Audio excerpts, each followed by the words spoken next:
Good morning mga lalabs. So, dito kami natulog sa sala ngayon kasi sobrang init talaga sa kwarto. So, ngayon, tulog pa si Chef JL. Kikisingin natin siya. Wait lang. Meron akong pampagising sa kanya.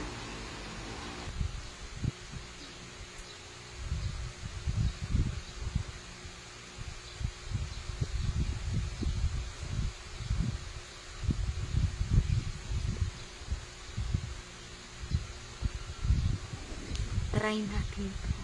Kasi napanood ko to dati, nag-viral. So, ito try ko lang.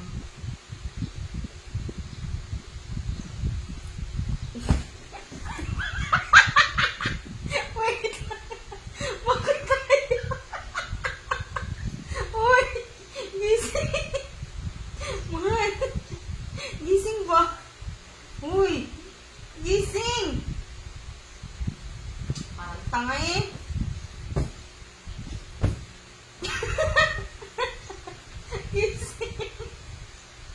Mahal.